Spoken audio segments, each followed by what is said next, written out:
Mayuri, and I welcome you all to the Mayuri Kadambande show, only at Wake Up Obinari channel, where we discuss from law to grooming and from fitness to relationships, everything on one platform. So today I have Meena Naik with us, who has an inspiring journey. And guys, I want to bring to you all inspiring stories of people who stay within us and we don't even know.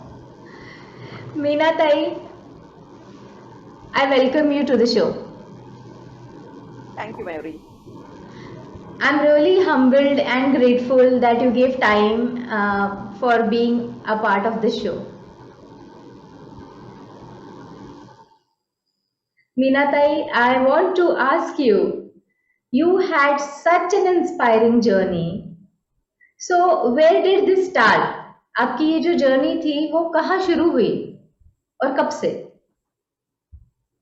Mayuri, वैसे मैं सतारा शहर से है belong to. वैसे मेरी birth place Bombay में ये है, लेकिन मैंने पढ़ाई सतारे में की है। सतारा एक हिस्टोरिकल प्लेस है जो शिवाजी महाराज की जानी जाती है। तो मेरा कॉलेज और पढ़ाई हुई। उसके बाद मैंने सोचा कि मुझे खुद के पैरों पे खड़ा होना है, खुद आना है और खुद की एक आइडेंटिटी बनाना है। वो सोचा कि सतारा में वो पॉसिबल नहीं था, कि मेरा सपना थोड़े बड़ा था वैसे कि आगे कुछ बनना है। इसीलिए मैं बॉम्बे शिफ्ट हो गई और मेरे ग्रैंड मदर के साथ में रहने लगी यहाँ पे। फिर मैंने क्रॉम्पटन ग्रीव्स और हिंदुस्तान लीवर में काम करना शुरू किया एज ए रिसेप्शनिस्ट, और वहाँ का एक्सपीरियंस देख के मुझे एयर इंडिया में जॉब मिल गई। एयर इंडिया में जॉब मिलने के बाद मुझे एयर इंडिया ने सब कुछ दिया है। एक आप कह सकते हैं उड़ने के लिए एक पंख दिए हैं, जो एरोप्लेन के पंख होते हैं वैसे। और उसी के सहारे मैंने आज तक इतनी उड़ान भरी है। एयर इंडिया में मुझे बहुत अच्छे लोग मिले, अच्छे पैसेंजर्स मिले। और जबकि एयर इंडिया में लड़कियां बहुत कम होती थी, तब मैंने एयर इंडिया ज्वाइन की है। और फिर मैं शुरू में एयर इंडिया बिल्डिंग में काम किया नारीमन पॉइंट में, और उसके बाद मैंने एयरपोर्ट ज्वाइन किया, इंटरनेशनल एयरपोर्ट। वहाँ एयर इंडिया में एक यूनिट है, स्पेशल हैंडलिंग यूनिट, कि जहाँ सेलिब्रिटी, पॉलिटिशियंस, वीवीआईपी, सीआईपी सब की देखभाल की जाती है। उनको एक स्पेशल ट्रीटमेंट होता है कि they are prime passengers to Air India. तो उनके साथ काम करते समय मुझे इतने अच्छे लोग मिले, और मेरा एक नेचर था कि जो काम करना है लाइफ में वो पूरी शिद्दत के साथ करना है, अपना 100% देने की कोशिश करनी है। ये मैं कभी नहीं सोचा एयर इंडिया में काम करते समय कि मुझे एक बस एयर इंडिया की नौकरी करनी है, ये नहीं कभी सोचा। मैंने हमेशा ये सोचा कि ये मेरा पर्सनल काम है, ये मेरे पर्सनल गेस्ट है। जबकि अपने घर में जब गेस्ट आते जो हम देखभाल करते हैं, वैसे ही मैंने उनकी देखभाल एयर इंडिया में की है, वो पैसेंजर्स की, जो मेरे फर्स्ट क्लास पैसेंजर्स थे, बिजनेस क्लास और बाकी नॉर्मल पैसेंजर्स भी, नॉट ओनली फर्स्ट क्लास। लेकिन मेरा यूनिट सिर्फ वीवीआईपी और सीआईपी का था।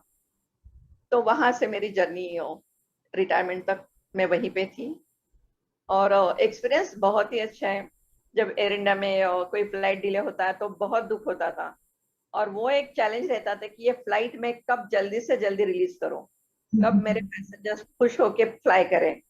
मुझे कोई पैसेंजर से कभी दिक्कत नहीं आई, कि मैं उन्हें एक विश्वास देती थी हमेशा कि मैं तुम्हारे साथ हूँ, जो भी क्वेश्चंस है मैं आंसर करूंगी उनके।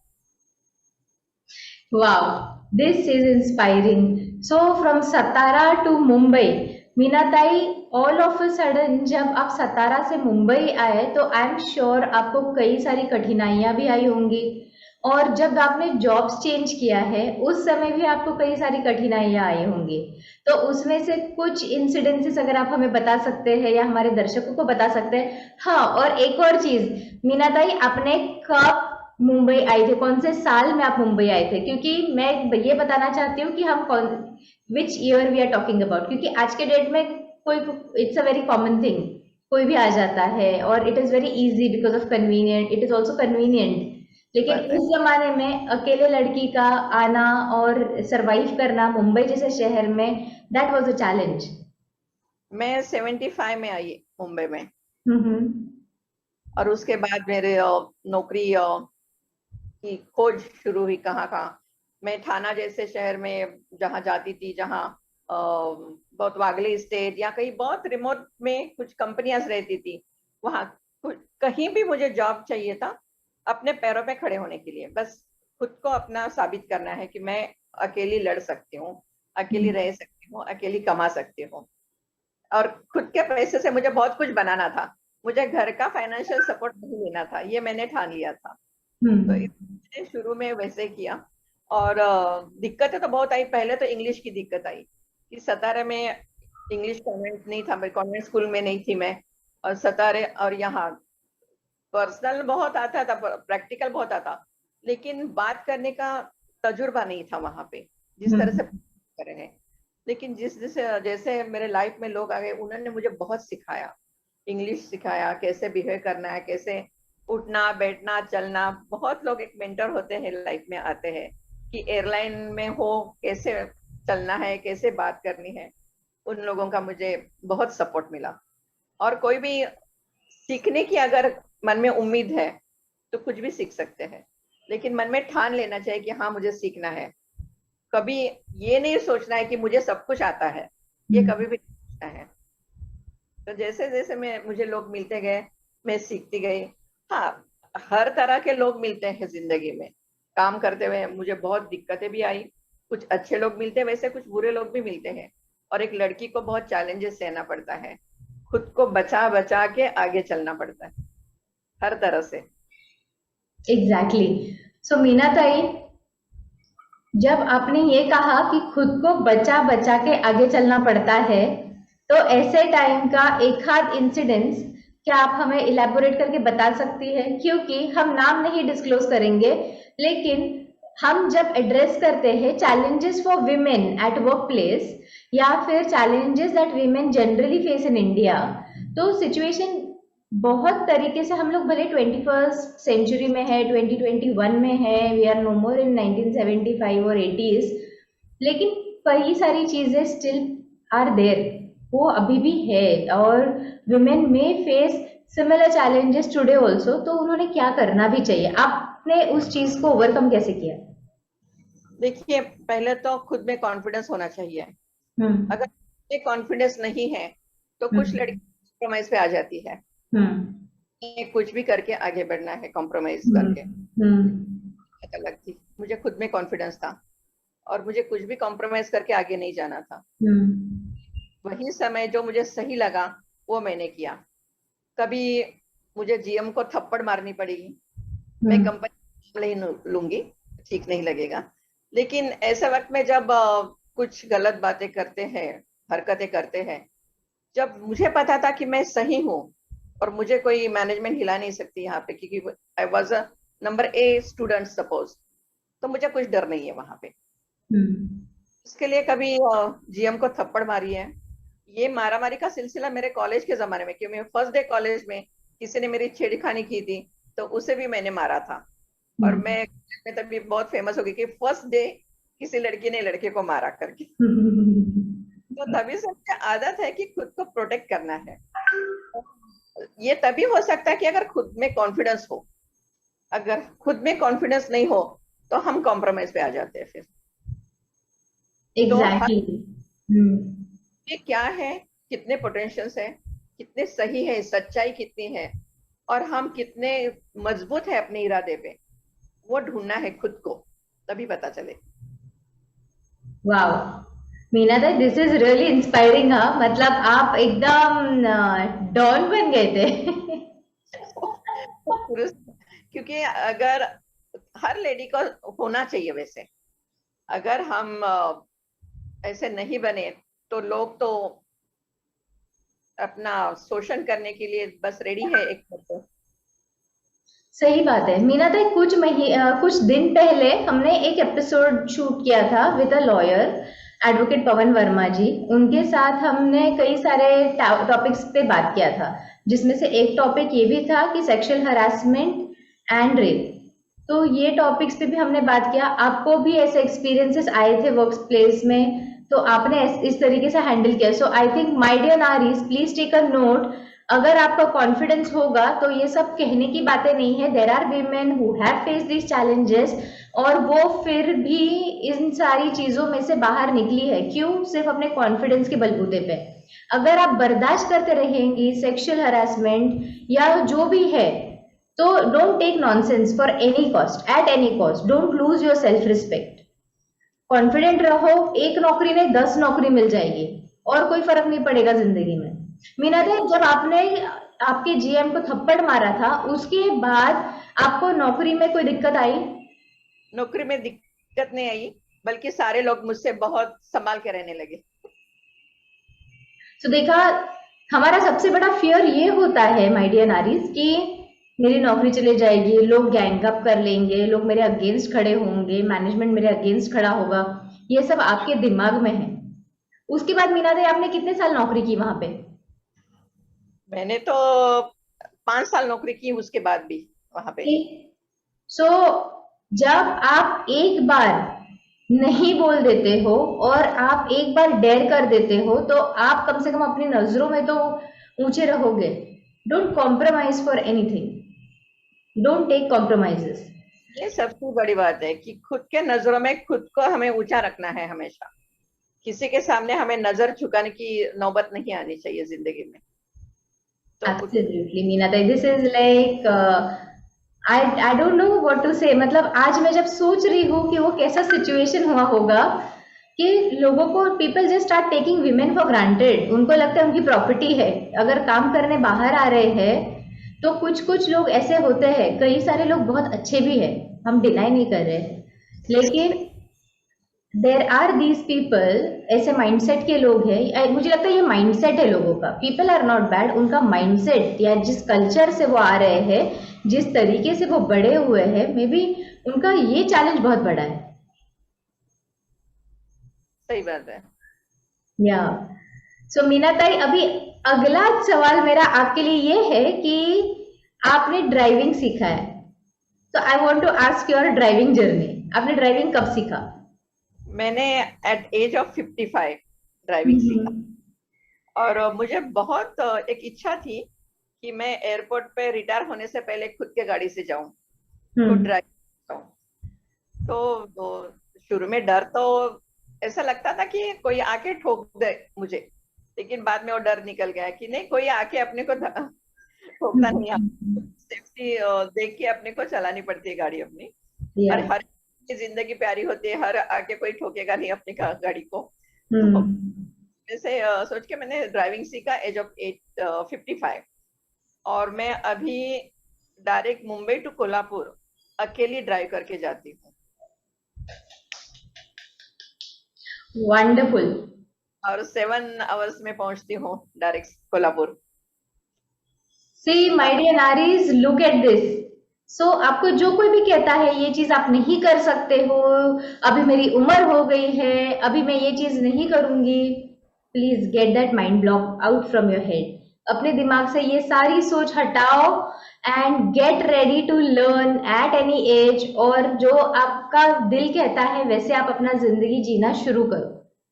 मीना ताई, आपने स्विमिंग भी सीखा, हमने सुना। यस, स्विमिंग मैंने एज ऑफ 62 सीखा। Oh my God! Oh my God! Can you hear this? My dear नारीज, देख सुन लो, लाइफ स्टोरी है, कोई बनी बनाई कथा नहीं है। ना हम ज्ञान दे रहे हैं कि ऐसा होना चाहिए वैसा होना चाहिए।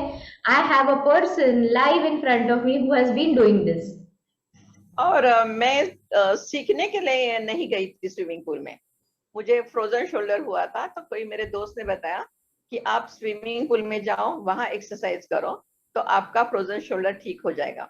तो मैं स्विमिंग पूल में उतर गई और मैंने देखा कि आजू बाजू मेरे दूसरी लड़कियां स्विमिंग कर रही है। उनका देख के मैंने कोशिश की और फिर उन्होंने मुझे बताया कि नहीं, आपके पैर ठीक नहीं आ रहे, आपके हाथ नहीं चल रहे हैं ठीक से। उन्होंने बैठे बैठे ऐसे कुछ टिप्स देना शुरू किया मुझे कि आप ऐसा करो।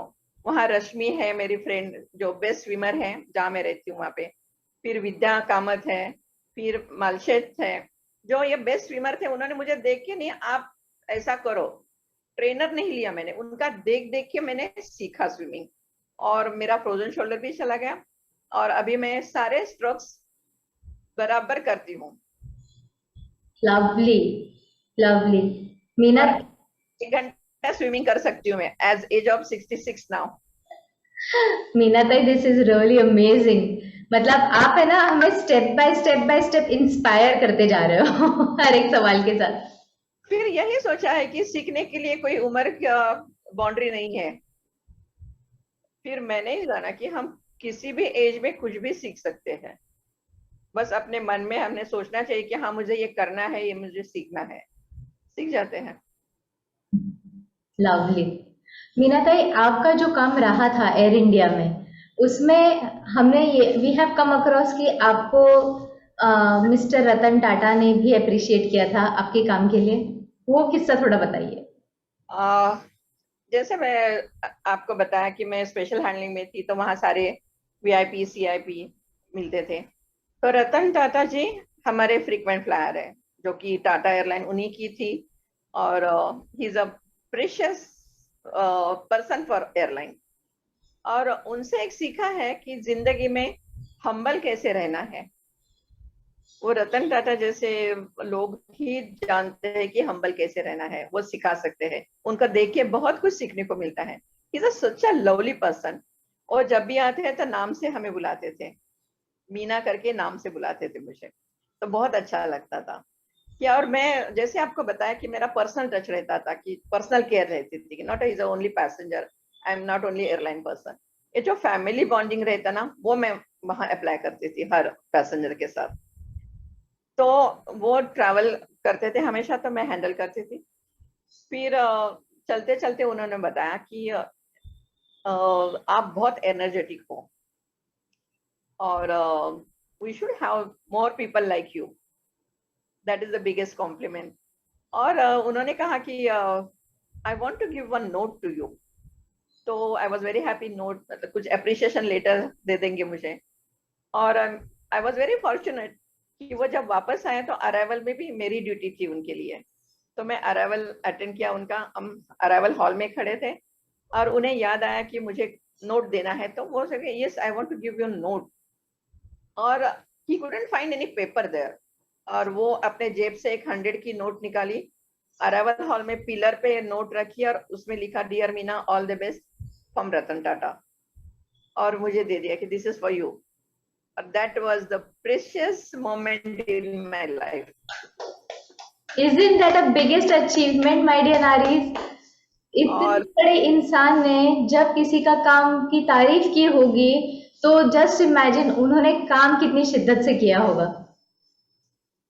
और वही मैं बताना चाहती हूँ कि कोई भी काम करो जिंदगी में, किसी भी ऑफिस में करो, आपका 100% देना, और अपना बहुत बहुत दिल लगा के काम करना है वहां पे। बिकॉज वो आपकी रोजी रोटी है, वो आपका घर चलाते हैं, वो आपको फेम देते हैं, एक नाम देते हैं। एरिना ने मुझे सब कुछ दिया है, इतने अच्छे दोस्त दिए हैं, इतना नाम दिया है। मैं जो भी कुछ अभी हूँ, एयर इंडिया का एक टैग है मेरे पीछे। आई एम प्राउडली से कि आई एम एयर इंडियन। वाह, लवली। मीरा ताई, क्या हम वो फोटो देख सकते हैं? वो नोट मैंने सुना आपने फ्रेम करके रखा है वो। Yes, but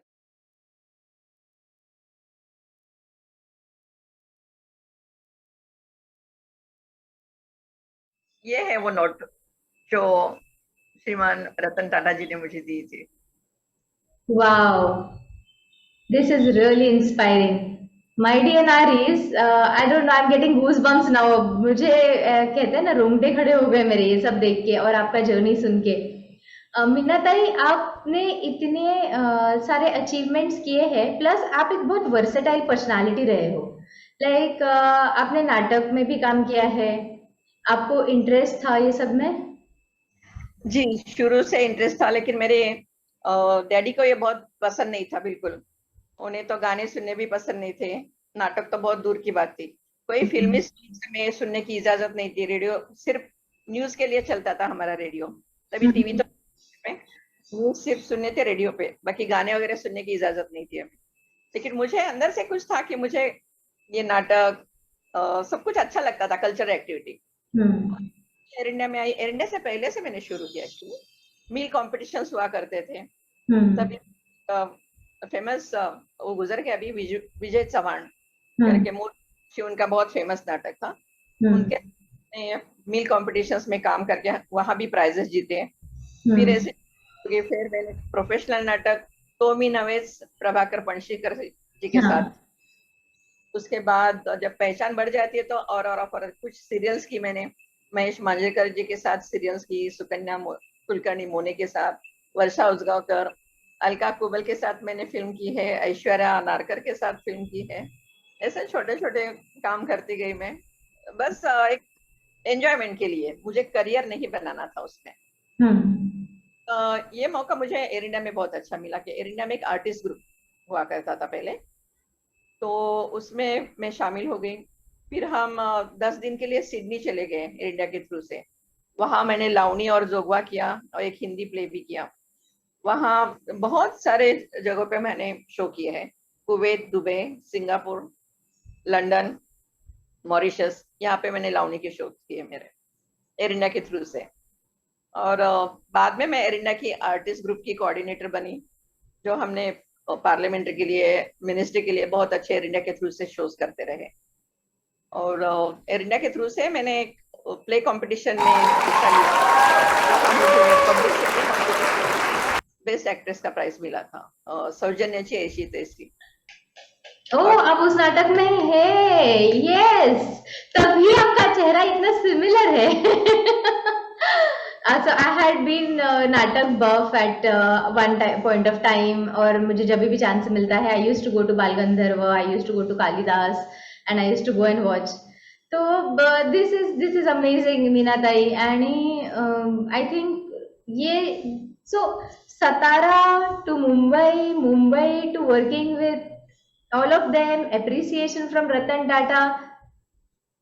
When can all this happen, my dear naris? जब आप अपने आप को रिस्पेक्ट करो, जब आप सब अपना प्रायोरिटी सेट करोगे, जब आप यस, अपनी जिंदगी में प्रायोरिटी सेट कर लेते हो और अपना काम पूरी शिद्दत से करते हो, तो sky is the limit. Yes, और खुद पे विश्वास जब हो तो ये हो सकता है। और खुद में क्या है ये पहचानने की बहुत जरूरत है। और जब तक आप उसमें ढल नहीं जाओ तब तक आपको समझ में नहीं आता है कि आप कर सकते हो। तो उसमें कूदना चाहिए, उसमें आपको कूदना चाहिए। ये लॉकडाउन पीरियड में मुझे पेंटिंग आता है ये मुझे पता नहीं था, लेकिन I could do painting very well. कि मैंने बहुत अच्छी पेंटिंग्स भी की लॉकडाउन पीरियड में। फिर मैंने 100 लोगों का खाना बनाया है क्रिकेट मैच के लिए। क्रिकेट मैच से याद आया मीना ताई, आपने क्रिकेट भी खेला कुछ लास्ट ईयर? 2 साल पहले, लॉकडाउन से पहले मैंने 2 साल क्रिकेट खेला।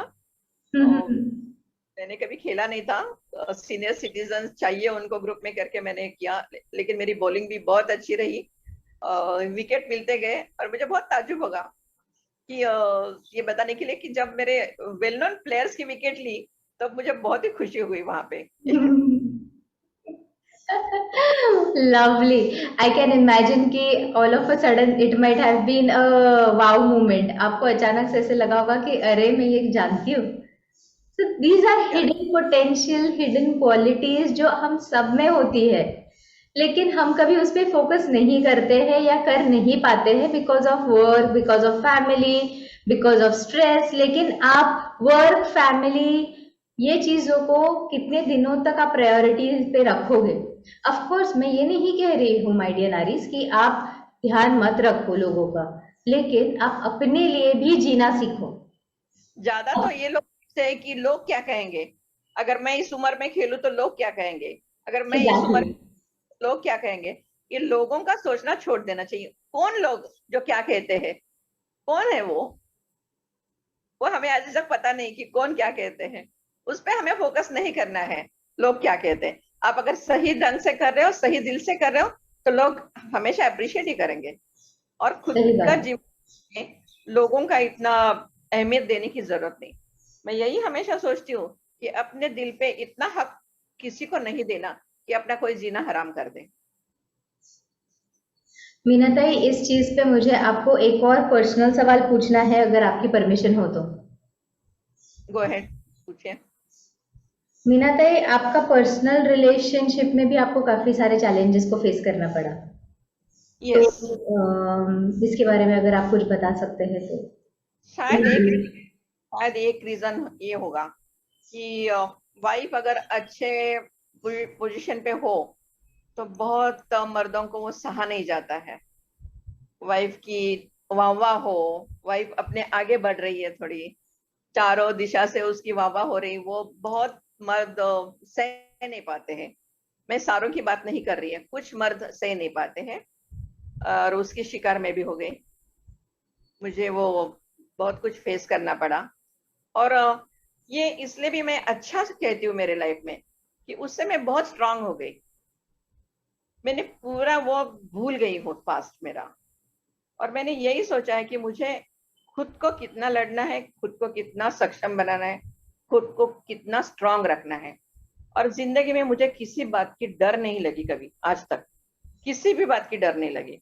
मैं चाहे 1-2 बजे एयरपोर्ट पे जाऊं, कहीं भी जाऊं, मैं किसी से इसलिए नहीं डरती कि मैं सच्ची हूँ।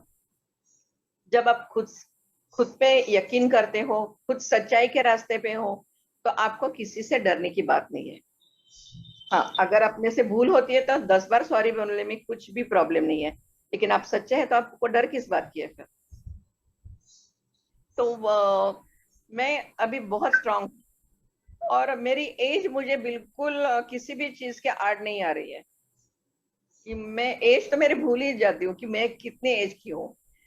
मैं बर्थ डेट सिर्फ मेरी जन्म पत्रिका पे है, बाकी बर्थ डेट ध्यान में नहीं रहती मेरी कभी। Meenatai, thank you so much for sharing.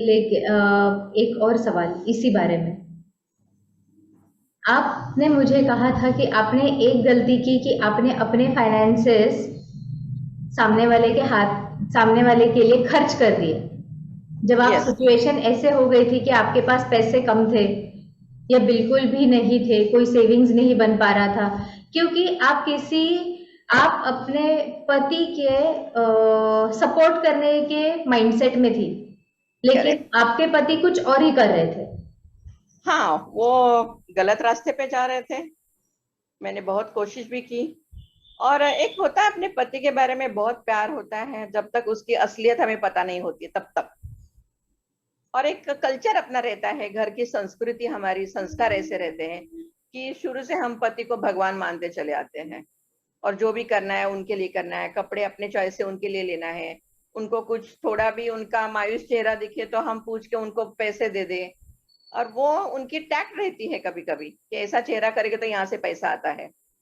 ये मैंने बाद में जाना कि ये शायद ऐसा हुआ होता होगा। तो मैंने बहुत सारा बैंक बैलेंस मेरा वहां चला जाता था, और मैंने ये नहीं सोचा कि पैसे के लिए क्यों झगड़ा करना है।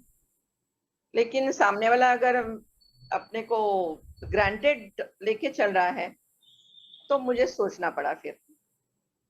और फिर मैं पैसे वगैरह देना सब बंद कर दिया। तो मेरा यही कहना है कि अंधेपन पे कोई जॉइंट अकाउंट मत करो, कोई जॉइंट प्रॉपर्टी मत करो। और मैंने वही किया कि मैं आज के दिन में बहुत सिक्योर्ड हूँ, फाइनेंशियली सिक्योर्ड हूँ, प्रॉपर्टी से सिक्योर्ड हूँ। कि वो हर नारी ने सोचना चाहिए कि 1 पॉइंट नेगेटिव सोच के चलना है लाइफ में, सब पॉजिटिव होता है कभी भी। तो अपने को सिक्योर करके रखना है किसी भी हालत में। जी, thank you so much Meenatai for saying this, क्योंकि हमारा वेकअप अर्बन नारी के थ्रू यही कोशिश है कि विमेन वो अपने राइट समझे, वो अपना जिम्मेदारी समझे। भले ही वो नौकरी भी कर रहे हो तो वो ये चीज बांध के चले कि अपना पैसा अलग से सेविंग करना है। कभी भी जिंदगी में कोई भी सिचुएशन हो सकती है, और आज के जमाने में I have been the example जहां पे 1 रुपया भी नहीं बचा था मेरे पास भी।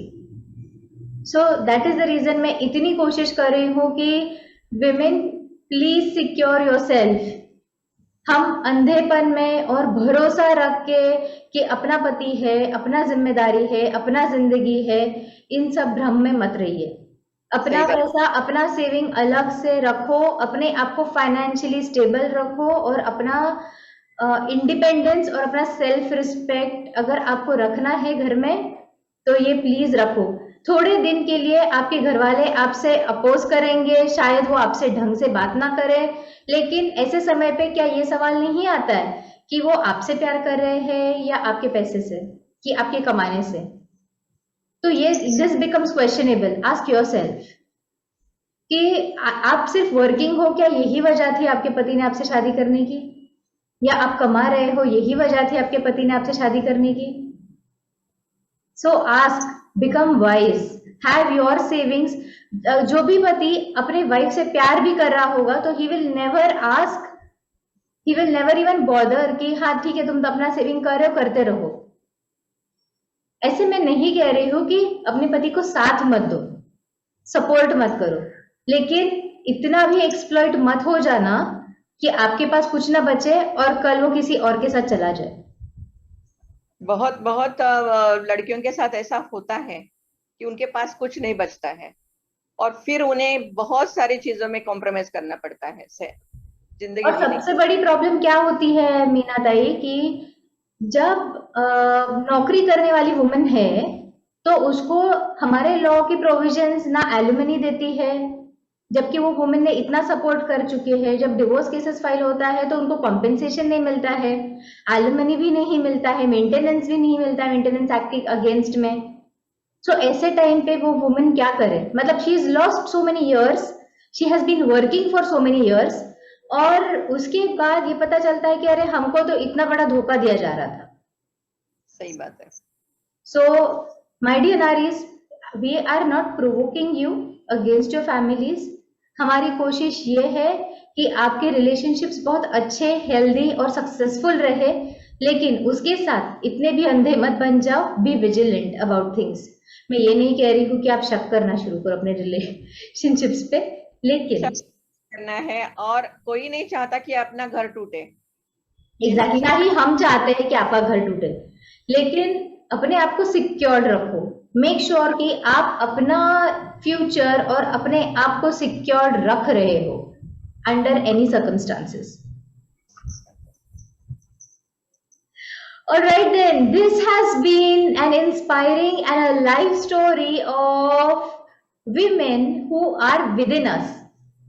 And my dear Aris, as I always say, you have much much much more potential. तो बिलीव कीजिए अपने आप पे एंड भरोसा रखिए, keep doing good things and good things will happen to you. This is what we believe in. And for now, we are checking out from here. Meena ताई, thank you so much for joining in. आणि तुम्ही आम्हाला एवढा वेळ दिला, आपने हमें इतना समय दिया, उसके लिए बहुत बहुत धन्यवाद. Thank you, Mayuru. Nice talking to you. Thank you, Meena ताई. And my dear Naris, as promised, we come up with 2 videos every week, so do keep watching. Wake up Urban Nari, unleash the leadership within you. And don't forget to like and subscribe my channel. Try to help other women, guys. Do also follow me on Facebook, Instagram, LinkedIn and YouTube. Bye.